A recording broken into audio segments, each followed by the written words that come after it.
warahmatullahi wabarakatuh. Anak-anak, jumpa lagi dengan Bu Khofifah. Kali ini dengan materi bab ekologi.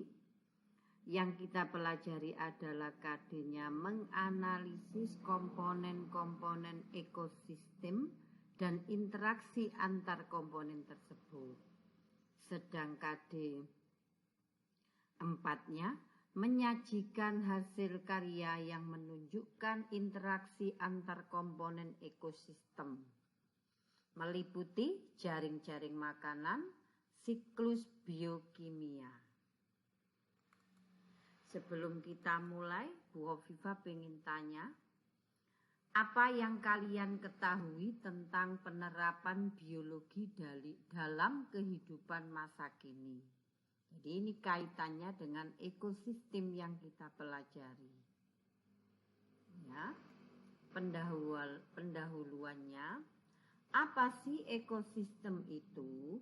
Ekosistem adalah interaksi saling ketergantungan antara komponen di dalamnya, baik berupa makhluk hidup yang disebut biotik maupun makhluk tidak hidup disebut abiotik.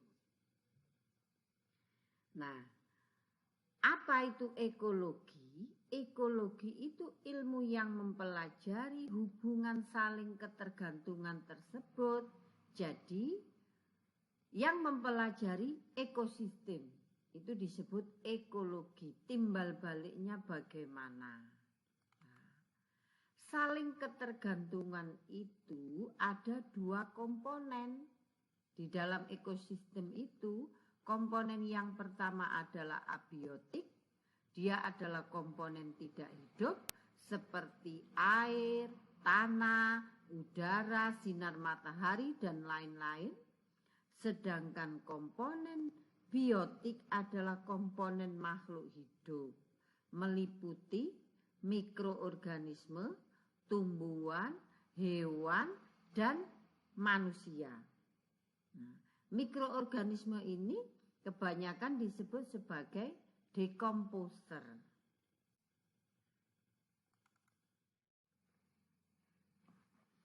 Nah, ini adalah skema siklus materi dan arus energi di dalam ekosistem.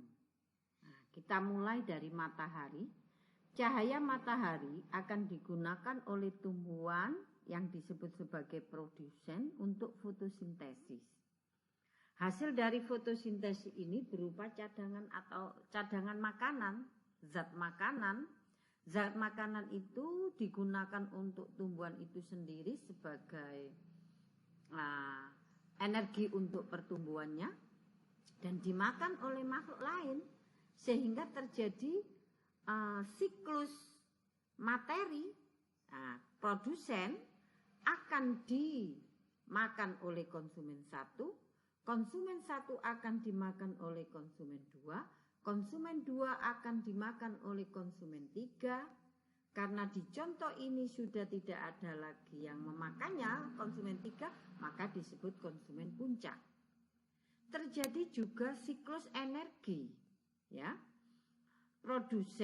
Energi dari produsen akan digunakan untuk konsumen satu, digunakan untuk apa? Untuk aktivitas sehari-hari, sehingga dilepaskan sebagai panas. Energi konsumen satu yang terkandung di dalam konsumen satu akan berpindah dari konsumen dua, kemudian ke konsumen tiga. Semuanya mulai produsen sampai konsumen tiga, jika mati, maka dia akan menjadi sampah organik, sampah yang berasal dari makhluk hidup. Nah, akan mengalami pembusukan, kemudian terjadi proses mineralisasi, terbentuknya mineral. Oleh siapa? Dibantu oleh mikroba. Mineral ini akan diserap lagi ke tanah, kemudian diserap oleh tumbuhan. Berarti saling terkait satu sama lain. Kemudian di dalam ekosistem juga terjadi interaksi. Interaksi ini baik meliputi biotik dengan abiotik. Nah, Dan biotiknya itu bisa terjadi antar spesies yang sama maupun antar spesies yang berbeda. Kita bahas sekarang interaksi antar spesies. Tadi sudah ditekankan bisa sama spesiesnya dan bisa berbeda spesiesnya. Nah, untuk yang berbeda spesiesnya disebut interaksi interspesies. Kalau sama spesiesnya berarti interaksi intraspesies. Ada yang bersifat positif menguntungkan, negatif merugikan, atau netral tidak berpengaruh sama sekali. Kita mulai dari netralisme. Hubungan yang tidak berpengaruh karena apa? Mempunyai makanan yang berbeda. Meskipun dalam tempat yang sama. Contohnya kucing dengan ayam. Ini karena jenis makanannya berbeda sehingga tidak mungkin terjadi persaingan. Hubungan yang kedua, kompetisi, persaingan. Satunya untung, satunya dirugikan. Sudah saya tekankan tadi, yang intraspesifik spesiesnya sama, sesama kambing, karena berebut makanan, berebut pasangan kawin. Nah, interspesifik yang berbeda spesiesnya, jagung dengan rumput, dia akan berebutan, berkompetisi untuk mendapat makanan. Kalau sesama jagung, berarti intraspesifik. Sehingga ketika para petani menanam jagung harus ada jarak supaya tidak terjadi kompetisi di dalam perebutan pupuk. Komensalisme, satunya untuk, satunya tidak berpengaruh. Contohnya anggrek dan pohon yang ditumpangi. Anggrek itu punya daun, punya akar sendiri, dia hanya nempel, tidak akan menembus pada pohon. Sehingga tidak mendapat makanan dari pohon. Sehingga ini yang disebut komensalisme. Kemudian contoh selanjutnya yaitu ikan hiu dengan ikan remora. Ikan hiu akan mendapat sari-sari makanan dari punggungnya. Ikan remora akan mendapat sari-sari makanan dari punggungnya hiu. Diambil tidak ngefek bagi ikan hiu. Ikan badut dengan anemon laut, ini anemon laut akan mendapat sari-sari makanan dari di sela tentakel-tentakelnya anemon laut, sehingga diambil tidak berpengaruh.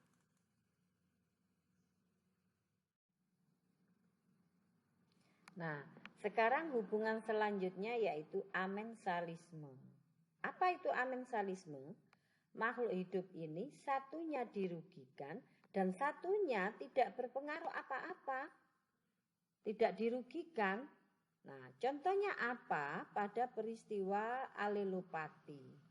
Alelopati itu apa? Hubungan di mana satu organisme menghasilkan zat kimia. Nah, zat kimia itu mempengaruhi kelangsungan hidup makhluk atau organisme lain.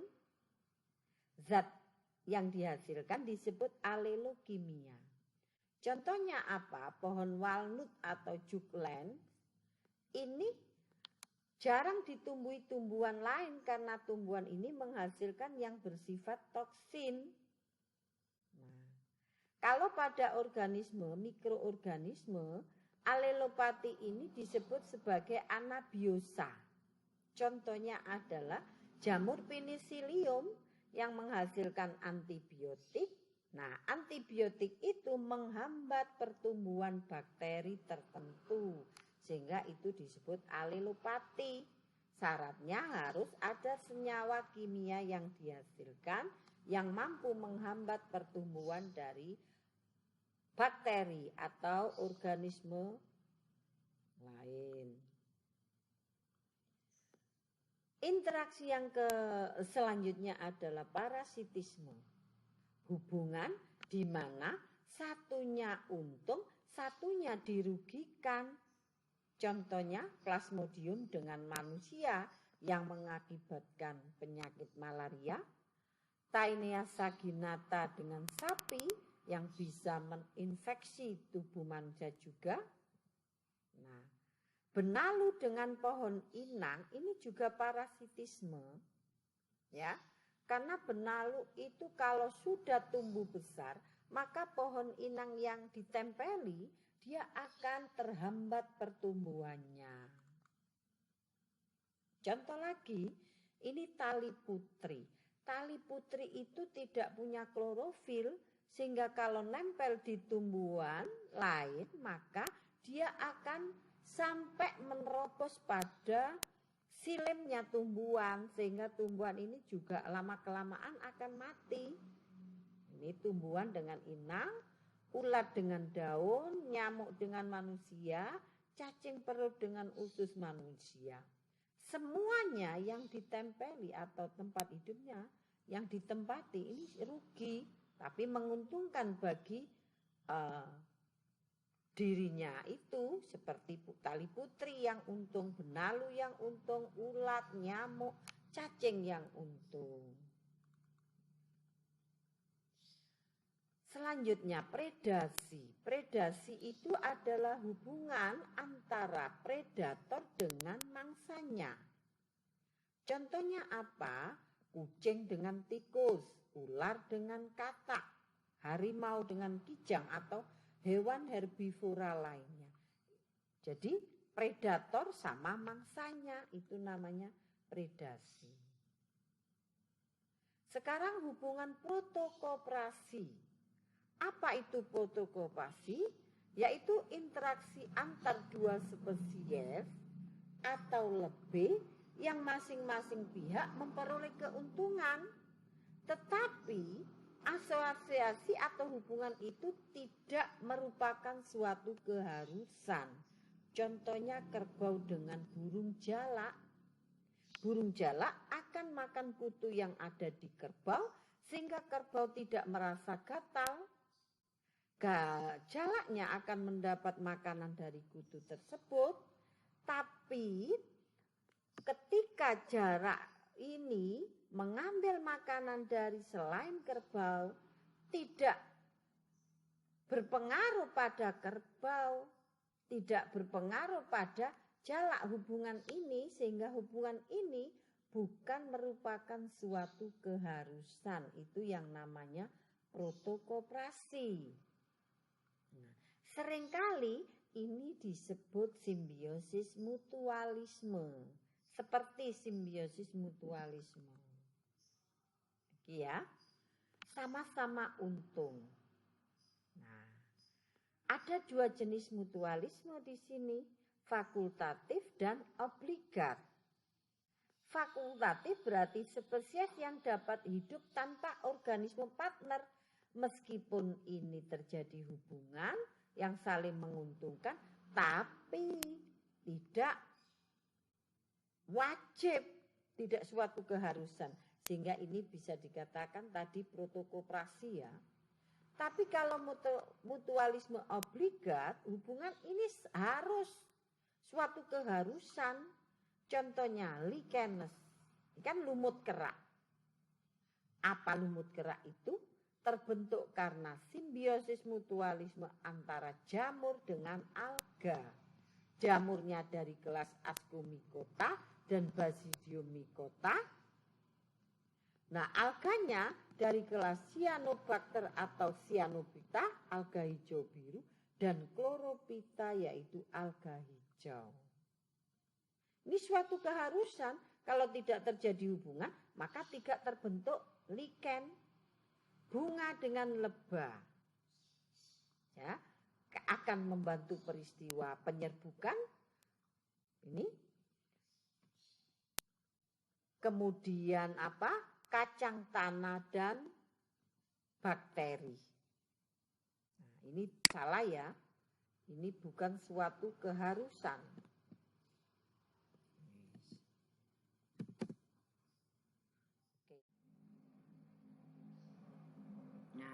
Ini adalah beberapa contoh terkait simbiosis mutualisme. Contohnya zebra dengan burung oxpecker. Burung oxpecker, ini kecil sekali ya gambarnya, akan mendapat makanan dari punggung zebra. Nah, sehingga zebra juga tidak gatal-gatal lagi akibat kutunya sudah dimakan burung oxpecker. Begitu juga kerbau dengan burung jalak. Buaya dengan burung plover. Burung plover akan mendapat makanan dari sela-sela giginya buaya. Nah, buaya akan membuka lebar mulutnya dan ini merupakan simbiosis mutualisme. Kupu-kupu dengan bunga akan membantu proses penyerbukan. Nah, demikian pertemuan kali ini. Kita akan berjumpa lagi pada pertemuan selanjutnya, masih dengan pembelajaran yang online. Pesannya Bu Hovifah di pertemuan kali ini, kalian harus menguasai macam-macam interaksi antar spesies pada bab ekosistem ini. Saya akhiri. Assalamualaikum warahmatullahi wabarakatuh. Jumpa lagi dengan Bu Hovifah di pertemuan mendatang.